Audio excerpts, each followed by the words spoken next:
The following is a presentation of the Matt Talk Podcast Network.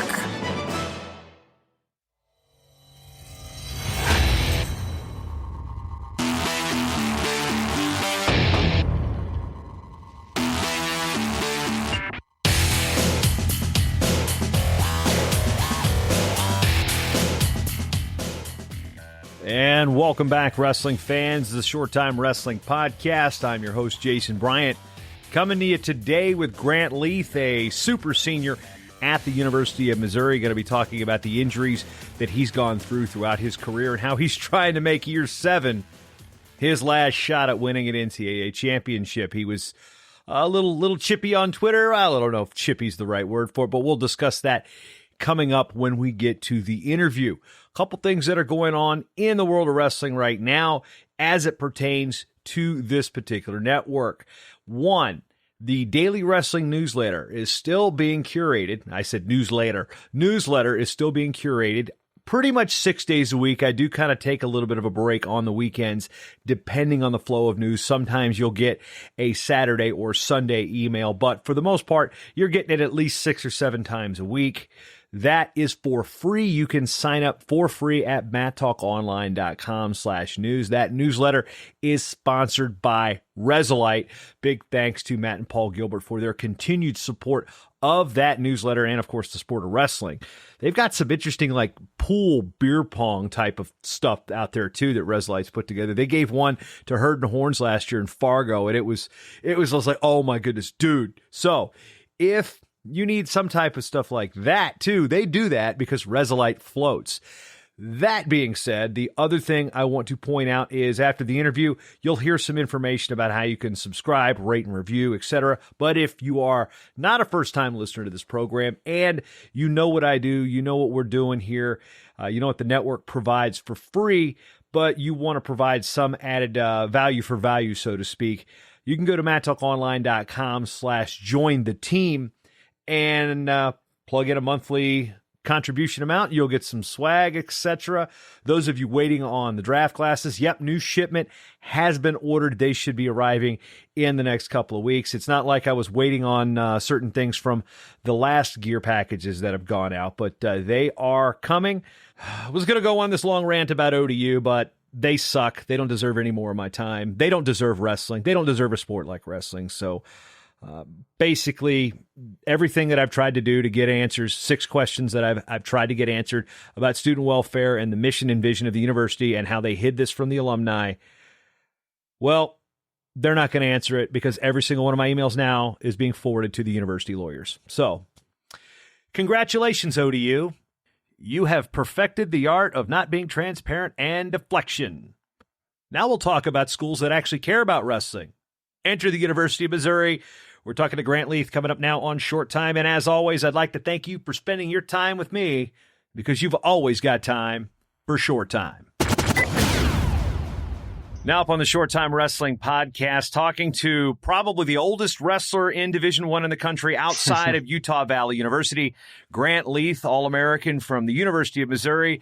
And Grant, the reason I brought you on is, one, you've got a pretty interesting story to tell, but your tweet the other day that's you're talking about 7 years. Come on, man. I mean, let's just talk about the mental aspects of what this COVID-19 has done to the psyche of Grant Leeth. You've had your whole body has fallen apart. Now you've got a global pandemic in the way. Yeah, man, it's been crazy. Last year, like, we got to the end of the season, and the whole season pretty much rides on nationals. And so I was like, oh, I'm going to get my second season in on try number 6, like super pumped up. Then of course it gets canceled, and just seeing everybody have to deal with that. Like, obviously I've been through it a time or two, so I kind of sympathized there and tried to help everybody I could. And then now seeing that people are wanting to cancel this next season and get rid of sports, it seems like a whole. I keep seeing football teams pull out of their season, which everybody knows that is not a good sign for wrestling programs as a whole.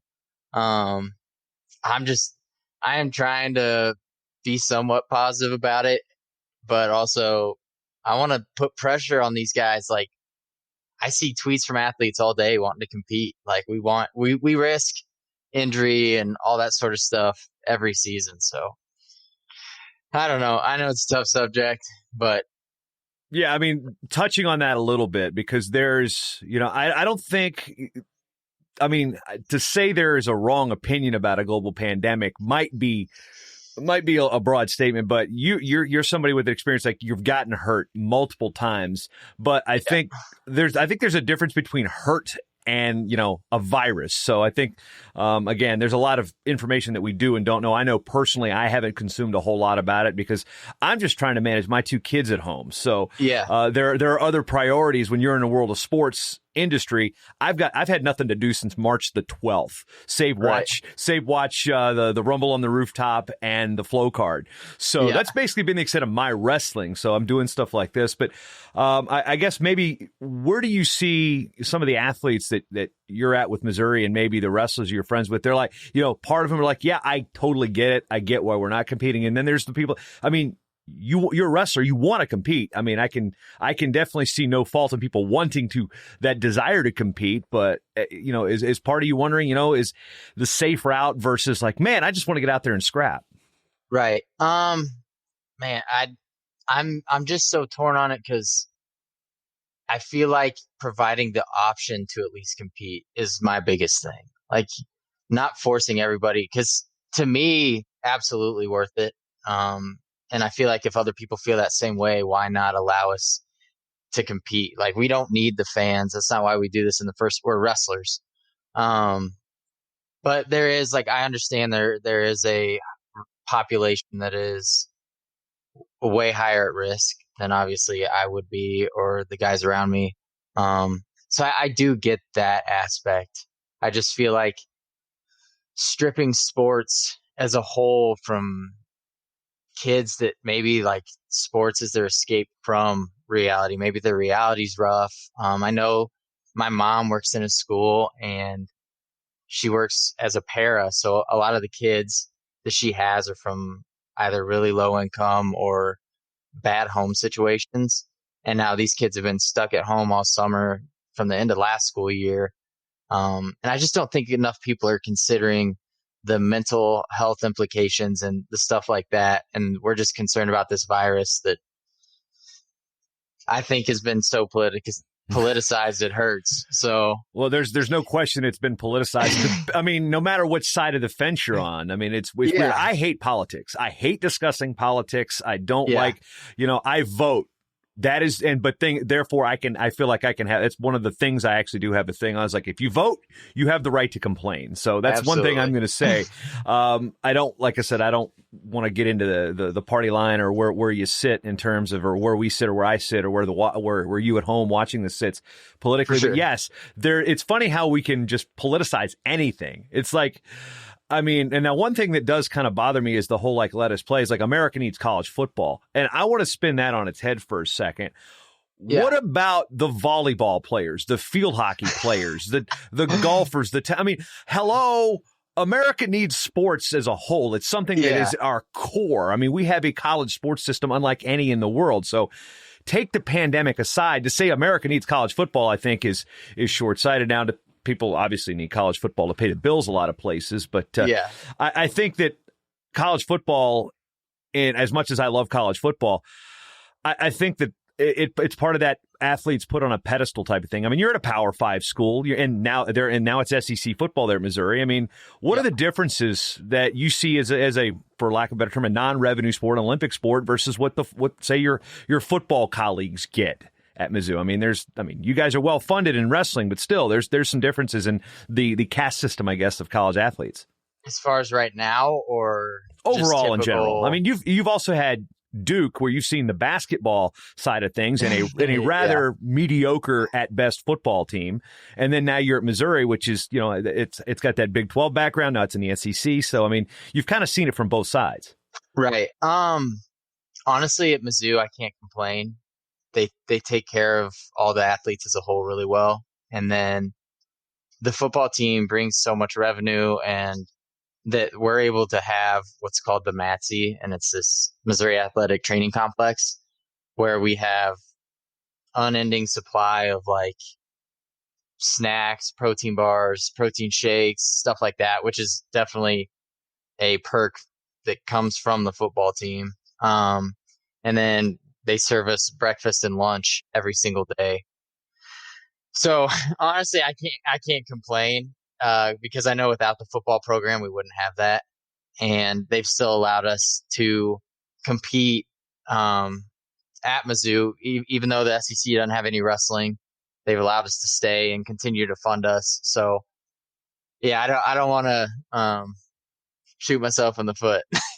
Right. I mean, because, I know that, we all know what happened to my alma mater, and I'm sitting there going, well, when I was in school, we didn't have football. So it was the men's and women's basketball team that were like up here. And I know socially, I live with the wrestlers and I live with some of the women on the sailing team throughout the course of my college career. And it's like when a basketball player like showed up at like your party, for example, we'll touch on the party thing in a second, but it's like, oh, wow, there's a basketball player here. Oh, dude, Rasheed Wright's here.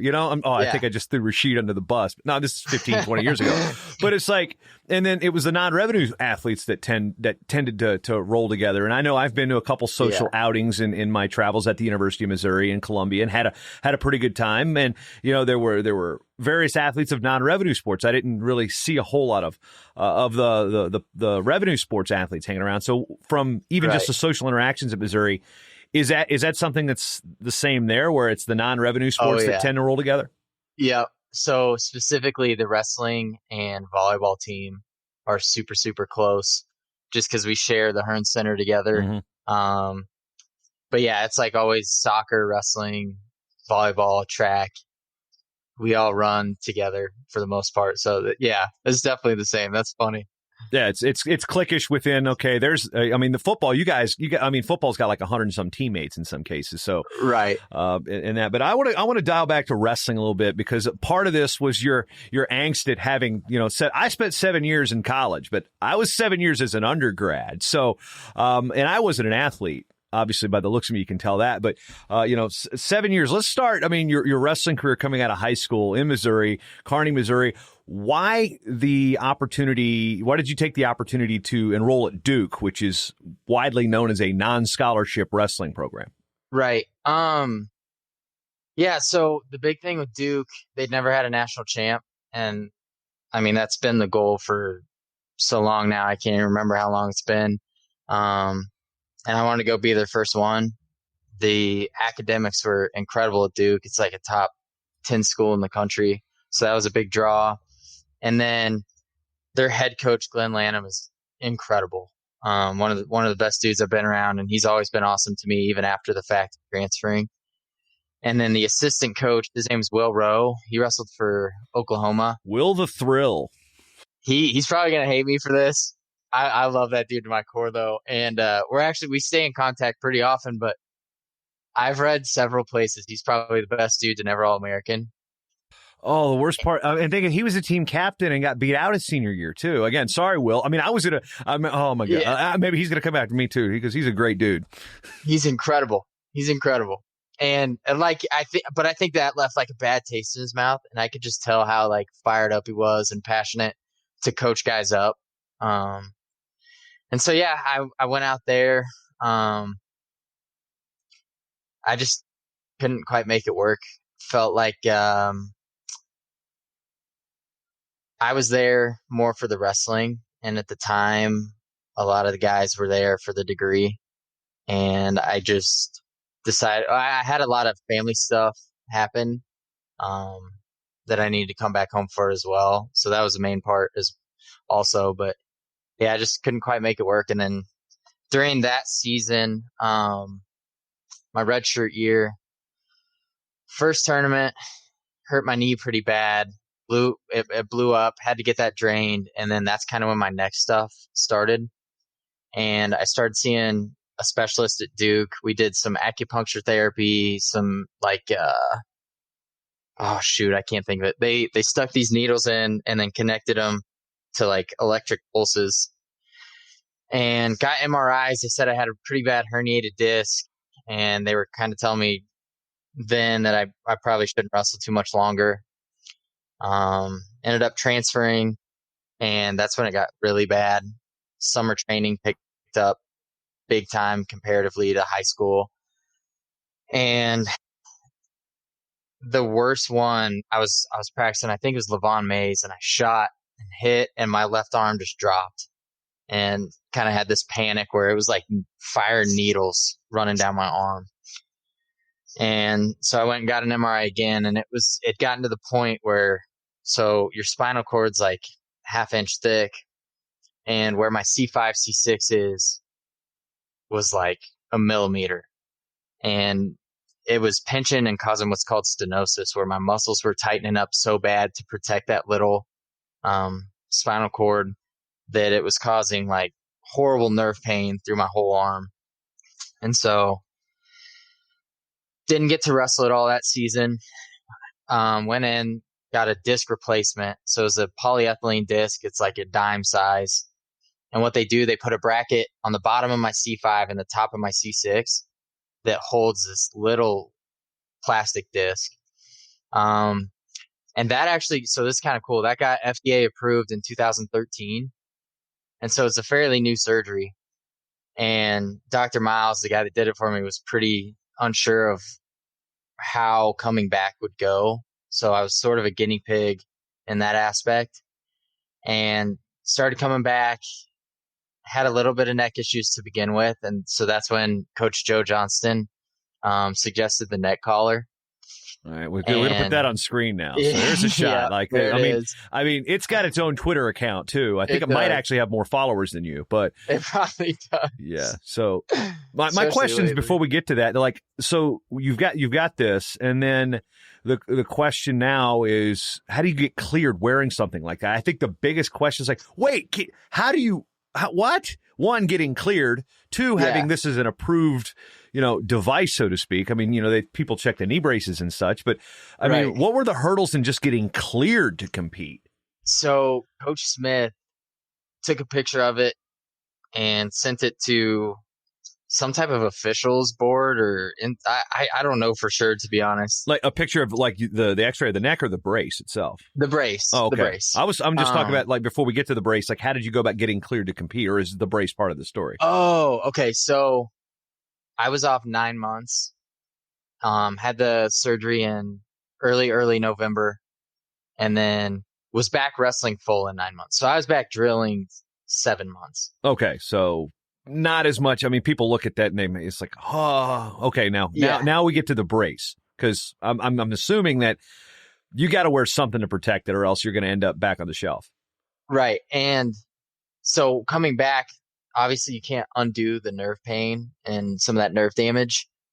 And I got a couple stingers then the first months back. And so that's when Joe suggested the neck brace, to help my neck from jarring too far one way or the other. And just, again, nobody had that surgery and gone back to like a combat sport like that. So it was also very precautionary.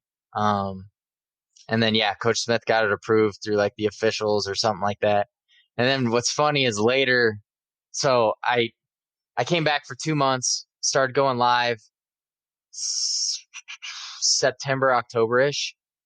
And then a week before I wrestle off, I blew out my knee and didn't get to compete again that year. But the year I finally did get to compete, I'll jump to that super quick.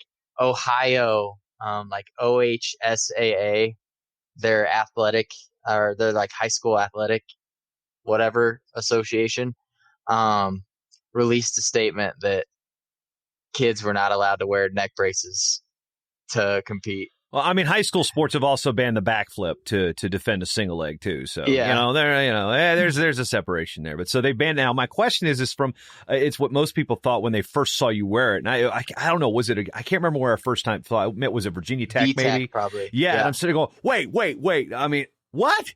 You can't get. I mean, how does your opponent expect to secure a front headlock in that situation? I mean, right. I mean, Nick Simmons would hate something like that. He wouldn't be able to choke anybody out. But I mean, what's that feel like? I mean, it can't feel great to kind of have. I mean, did it restrict your breathing at all? I mean, it seems like if you get even snapped down a little bit, it's gonna restrict some airway. Exactly.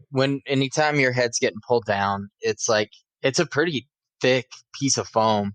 And then especially just at first, like I wasn't used to wrestling with something like kind of always choking you a little bit.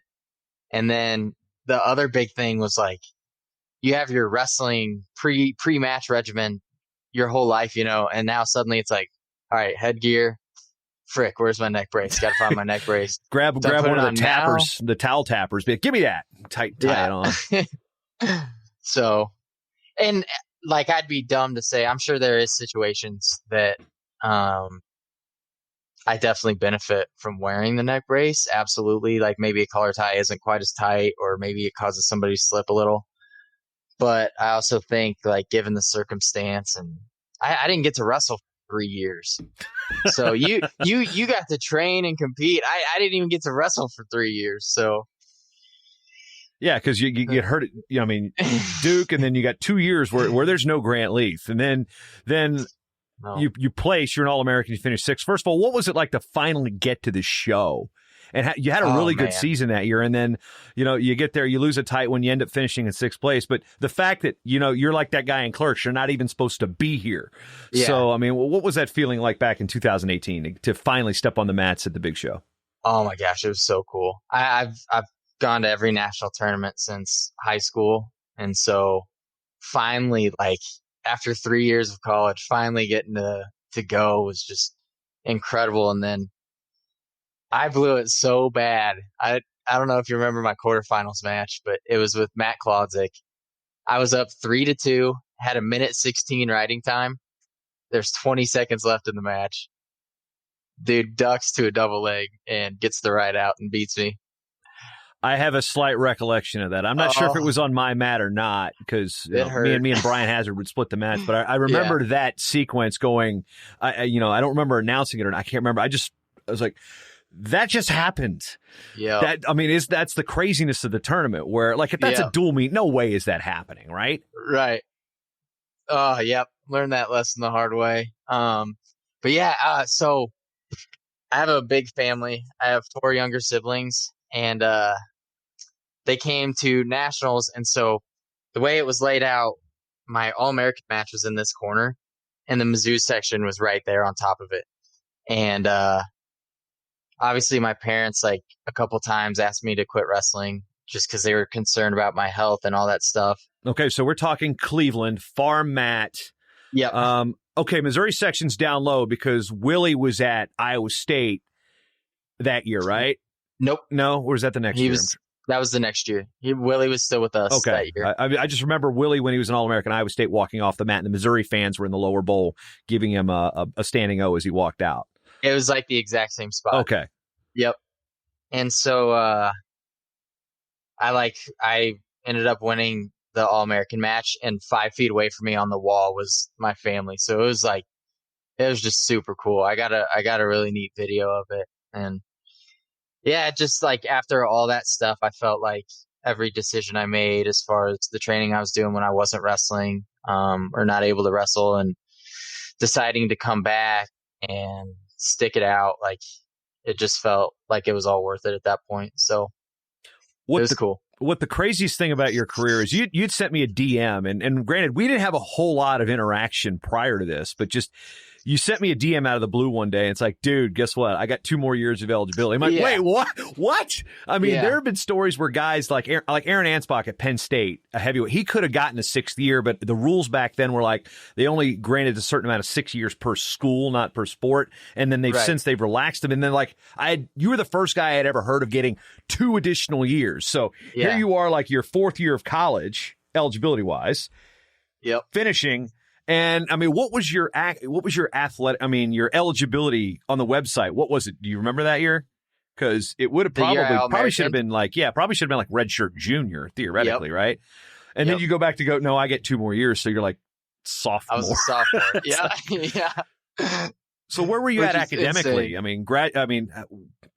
People look, hurry up and graduate. I'm guessing you've probably got a degree by now in something. I graduated in 2018.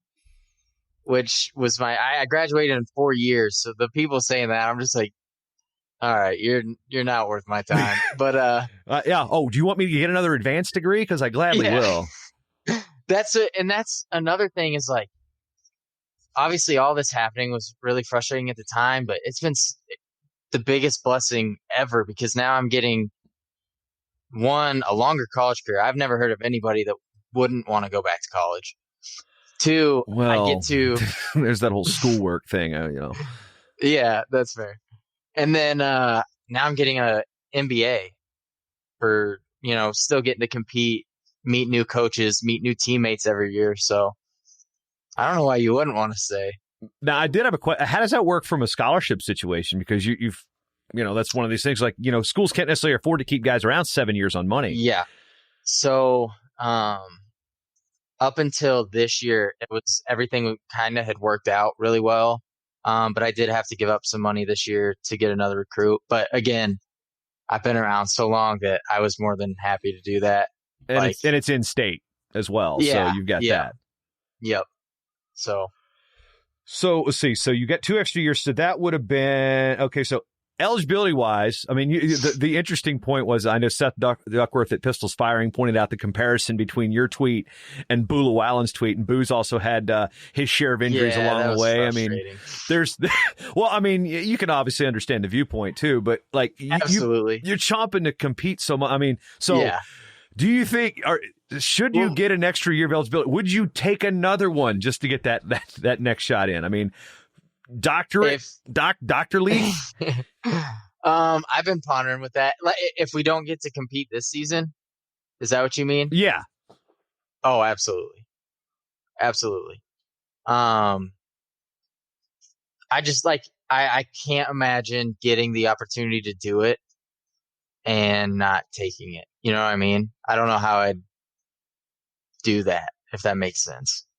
There's also the perspective too. I was discussing with my wife about this last night. It's like a lot of people assume, like, especially I think a lot of our wrestling fans will assume that, well, they've got the extra year. They're going to take it. Whereas I'm sure you've got teammates that are like, all right, they graduate in 4 years. They've got a year of eligibility left. It's time to go. And it's grad school at a place that doesn't have wrestling. I mean, their careers are done. So, I mean, I guess maybe compare the situation of, you could probably be done right now and do academically and get into the business world, but you still got that.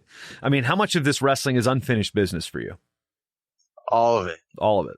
I like the one chance I got, I blew it. And so now even worse than before I got to compete. I'm like, holy smokes, I need one more chance. Say you win that match against Kolazic and you're in the semis. Yeah. Do you think your opinion of the rest of your career and all this stuff happening, you think that changes because you at least made the semifinals? You had a chance to your pet. No, you no matter what, you got to win it to. Yeah. Okay. I'm just curious because it seems like that Kolazic loss is still. I mean, it's right down there with the pain. Yeah. I'll lose sleep over that one probably for the next 15 years, but. No, he is a great dude too. We got to talk a little bit. That's another thing is it's been so fun to meet these guys. And with that Duckworth guy's tweet, I was so frustrated because me and Boo are actually super close. And even though we've competed numerous times, like I love that dude. And we've talked to each other through our injuries and like, I don't know. That was so frustrating. I mean, I think part of it was a little tongue in cheek, but at the same point, I mean, that also goes back to our initial point about the differences in opinions of athletes that have had the similar type of experiences. Some are ready to move on. You've still got that itch sitting there burning. And I don't think there's anything wrong with either bit of that. But in getting to like this, I mean, 7 years in college, man, we're kindred spirits there. But again, I've only got the bachelor's degree. You're working on another advanced degree. So once wrestling is over, which at this point we know is it ever going to happen or not for you. What are your career goals after this? Because you're going to try. I mean, maybe the NAIA can give you an extra year too. I mean, who knows? I'm in. Honestly, I'm just really looking forward to eventually opening my own engineering company with one of my teammates. That's part of the reason I want to get the MBA degree. And then right now I'm working on a certificate in software development. And so I just finished an internship with Veterans United. It was a mortgage company for veterans that actually started at Mizzou. And then, I'm just going to try to get my foot in the door at whatever kind of firm I can, get some job experience as far as software development and any type of engineering firm, and then hopefully do my own thing. The question is, will you get out of college before your 10-year high school reunion? I hope so.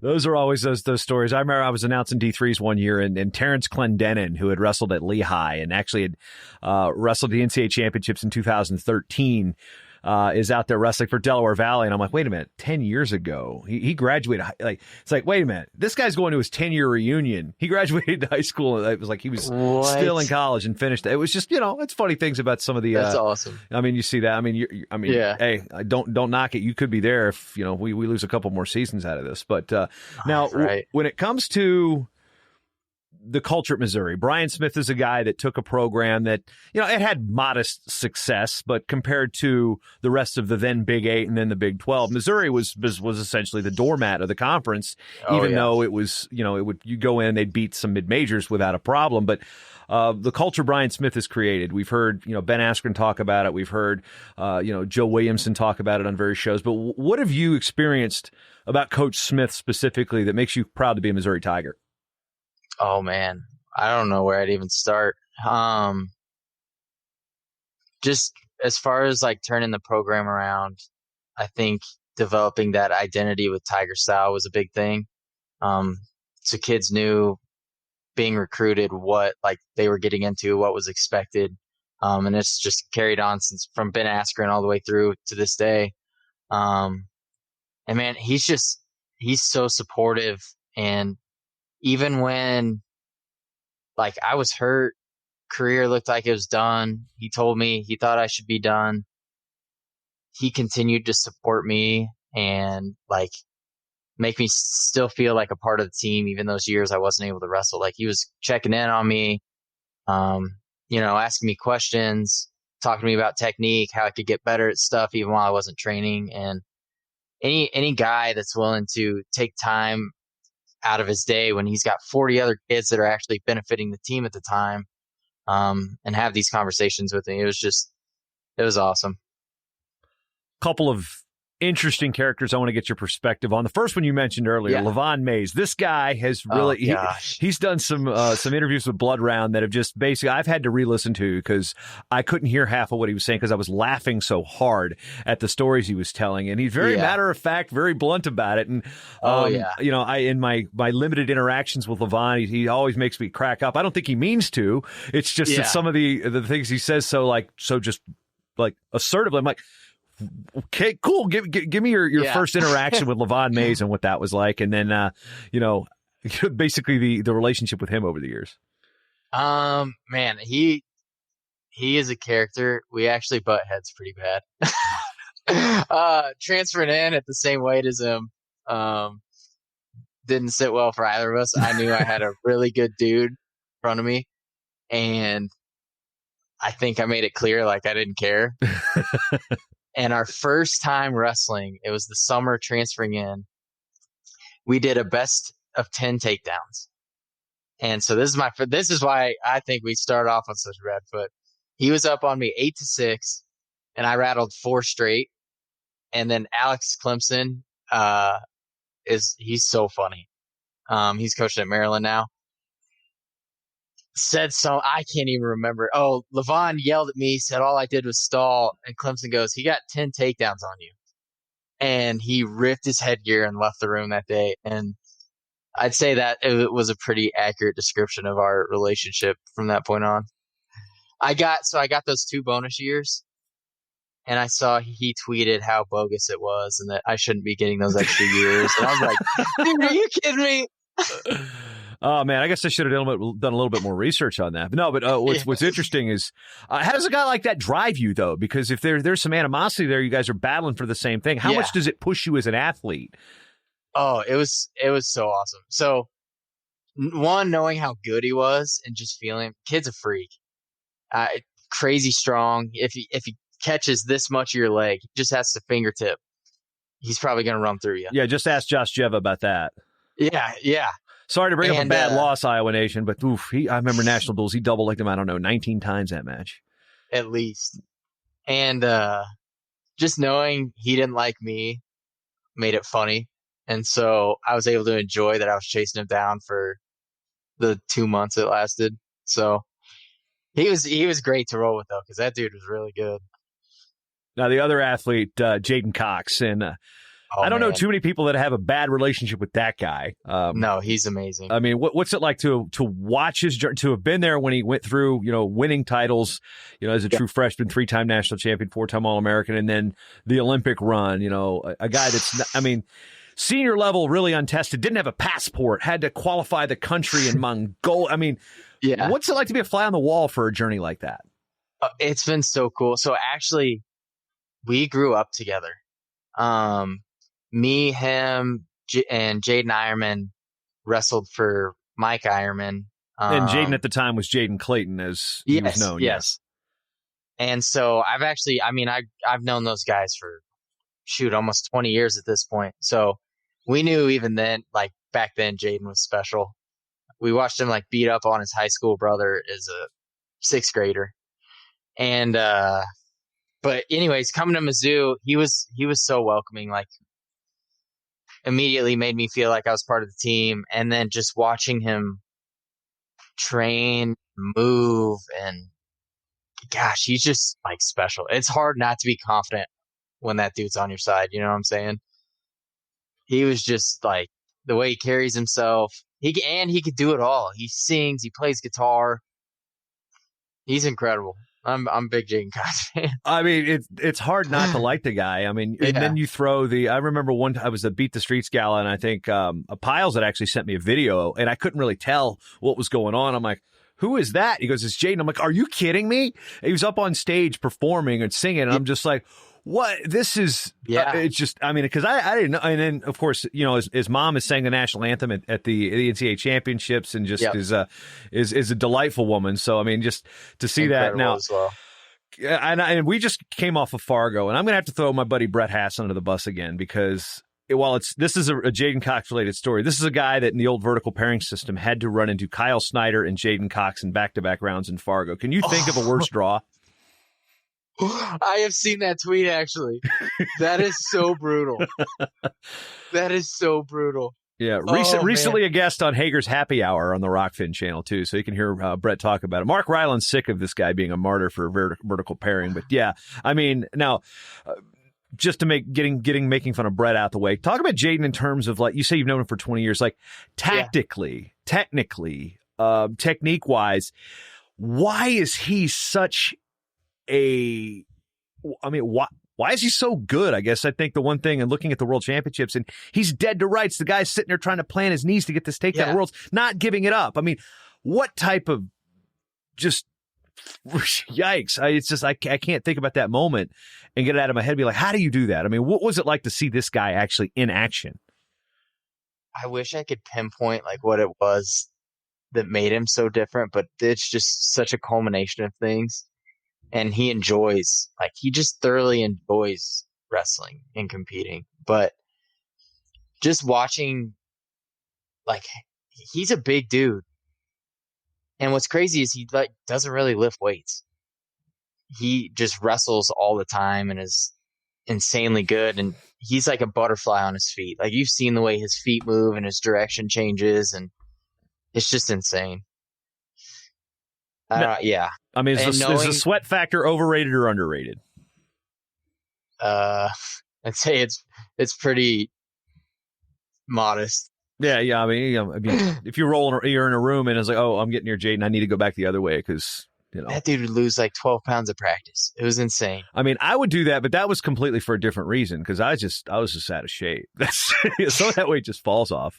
You guys that are trying to, a 2-hour practice trying to lose an ounce, that's not something I know about. But yeah. Now we've talked about what's next and things of that nature. What do you want to see happen? Getting back to, I guess, our initial point with college wrestling season, or if you have any theories about college sports, because I'm of the opinion that I think our model needs to be blown up a little bit. We've got 70-something Division I teams. Granted, Bellarmine has just moved up. We added a program at Long Island Post, which merged with LIU, so we're getting a little bit of a gain on the Division I side of things. Mm-hmm. But 351 Division I schools.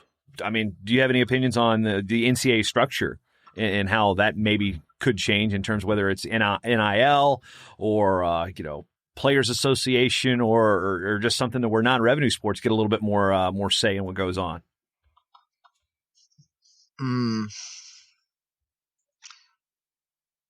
So wait, which part? Hey, any part. I mean, it's just one of those. I'm curious. I mean, you've got an opinion on a lot of stuff, so I'm curious on your take on the landscape of college athletics at the moment.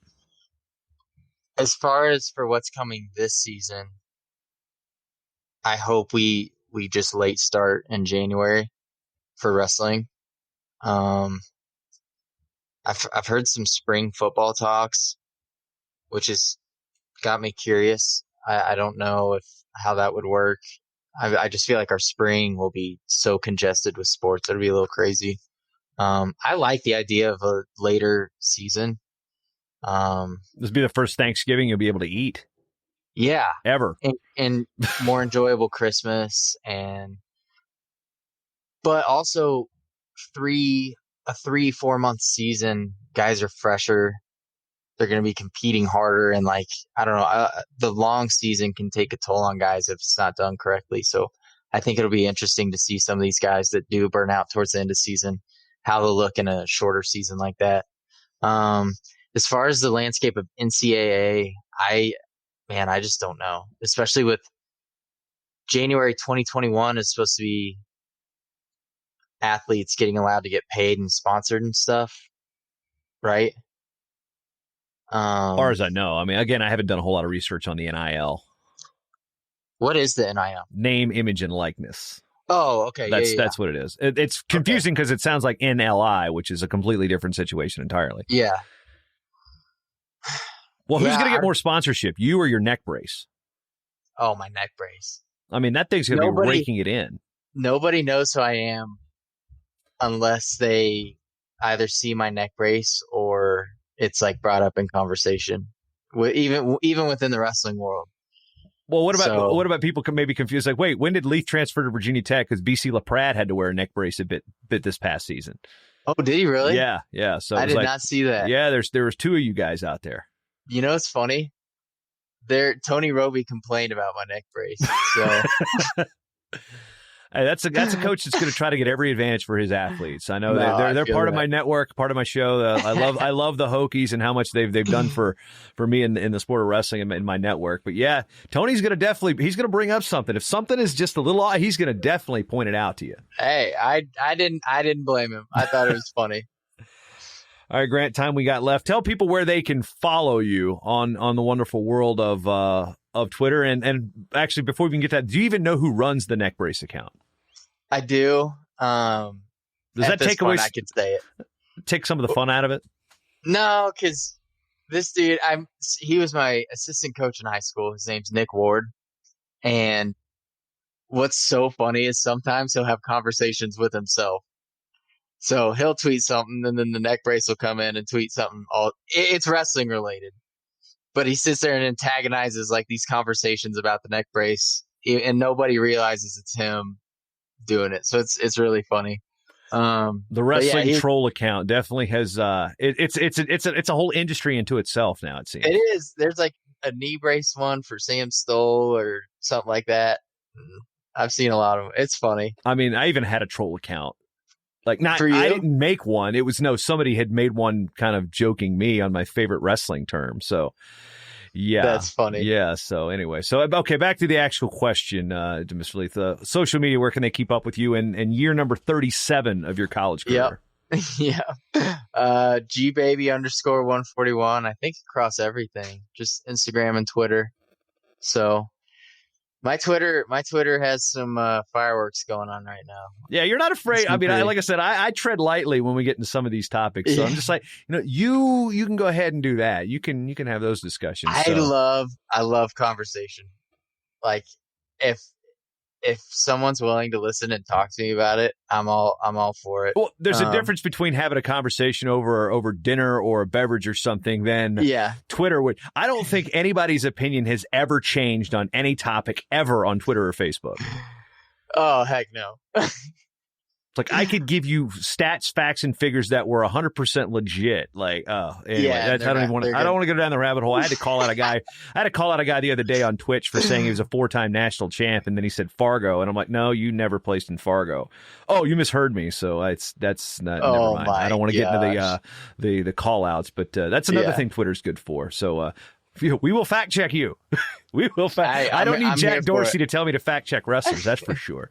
But Grant, it's been a fun conversation. Wish you the best of luck. Absolutely. And hopefully you get to say your name again on that podium, because those are the stories that feel good when you go through a bunch of adversity and you finally get it. I mean, you've at least got one. You did. I mean, that's one of these. I'm not even supposed to be here, but appreciate the time, man. No, likewise. I really appreciate you having me. It's been fun.